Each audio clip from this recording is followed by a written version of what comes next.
اور آج ہم بات کریں گھریلو ناچاکی کے اوپر اور اس کے اوپر جو ہے ہم وظائف لے رہے ہیں ہمارے مہمانوں سے۔ ساتھ ساتھ ہمارے پاس مفتی صاحب بھی موجود ہیں۔ آپ پلیز مجھے بتائیے گا کوئی ایسا وظیفہ خاص طور پہ ان عورتوں کے لیے جو بچوں کی بھی دیکھ بھال صحیح سے نہیں کرتی، پھر ان کی ساس ہو، ان کے میاں ان کو غصہ کر رہے ہوتے ہیں کہ بھئی بچوں کی پڑھائی نہیں دیکھتی ہو، تم سارا دن فون پہ لگی رہتی ہو یا اپنی سہیلیوں سے بات کرتی رہتی ہو، یہ تمہیں میکے کے چکر بہت زیادہ پیارے ہیں مگر تم اس گھر کی رسپانسبلٹیز میں اپنے بچوں کو دیکھ بھال نہیں کر رہی ہو، بچوں کو نہلانا، بچے گندے سندے گھوم رہے ہیں، بچوں کے سر میں جوئیں پڑ گئی ہیں، اس طرح کی بہت سے بچوں کو ڈائٹ پوری نہیں دینا،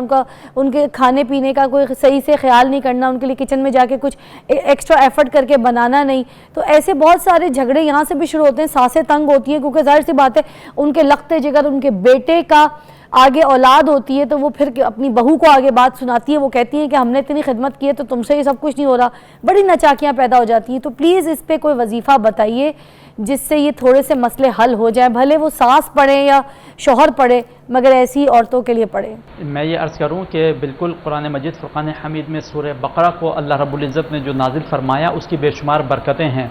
سورہ بقرہ کی آخری 2 آیتیں، ان آیتوں کو اگر ہر نماز کے بعد 3 مرتبہ اول آخر درود پاک پڑھنے کے بعد پڑھنے کا معمول بنا لیا جائے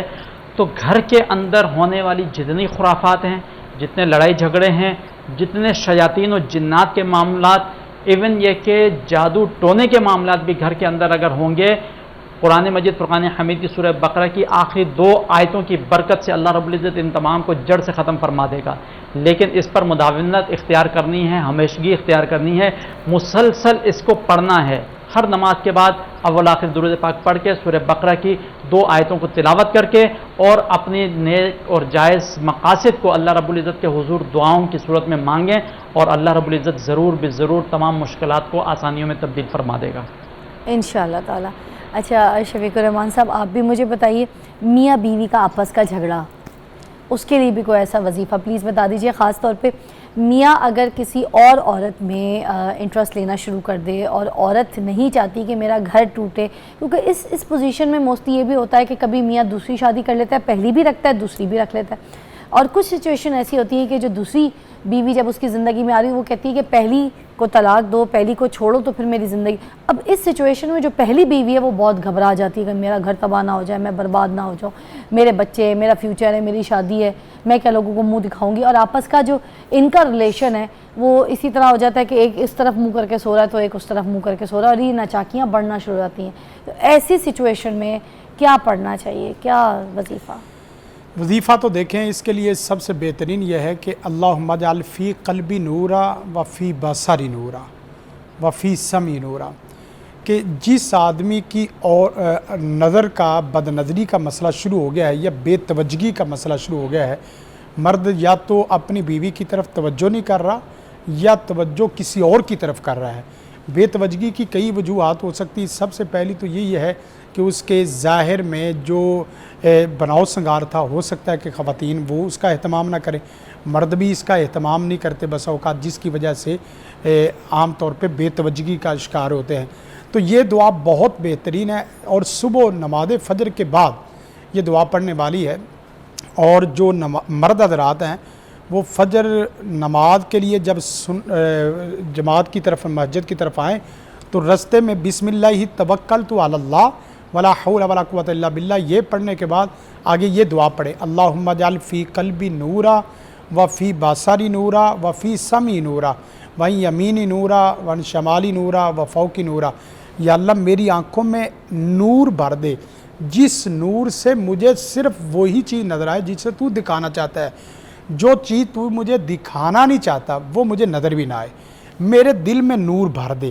یقین کریں جب دل ایک چیز کی طرف مائل ہو اور وہ صرف بیوی ہو اور آنکھیں صرف بیوی کی طرف لگی ہو، اس آنکھوں میں اللہ میل کچھ عیل نہیں آنے دیتا، اور اس دل کے اندر کبھی کوئی خرابی نہیں آنے دیتا،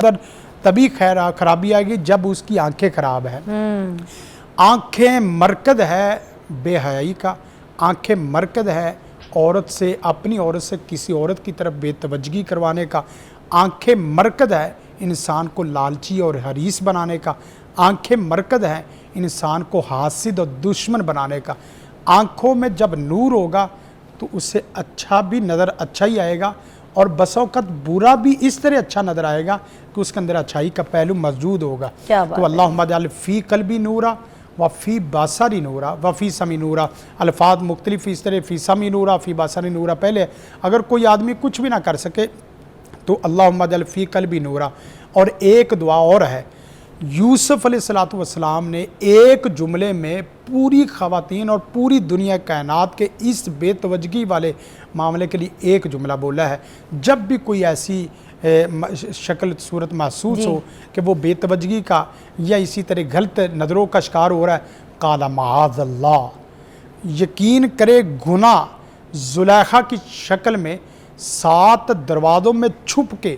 پوری آب و تاب کے ساتھ، پوری شان و شوکت کے ساتھ، پورے حسن و جمال کے ساتھ بھی آ جائے، معاذ اللہ کہنے سے زلیخا کا حسن بھی اس کے اپنے فریب میں نہیں لے سکتا۔ کیا بات ہے، اسی طرح مرد اور اسی طرح عورت دونوں یہ کام کریں۔ قال معاذ اللہ۔ شبانہ کی کال ہے، ان کی بھی کال شامل کرتے ہیں جی لاہور سے۔ السلام علیکم۔ السلام علیکم، فدا کیسی ہیں آپ؟ جی جزاک اللہ، شکر اللہ کا۔ آپ بتائیے کیا کہیں گی؟ میری شادی ہو چکی ہے، میں نا گھر جانا چاہتی ہوں اپنے، مطلب جیسے ملنے کے لیے، لیکن میرے سسرال والے جانے نہیں دیتے، مجھے کوئی وظیفہ بتا دیں، لڑائی کرتے ہیں میرے سے۔ اچھا ٹھیک ہے، اس کا جواب ہم بریک کے بعد لیتے ہیں، بڑے افسوس کی بات ہے۔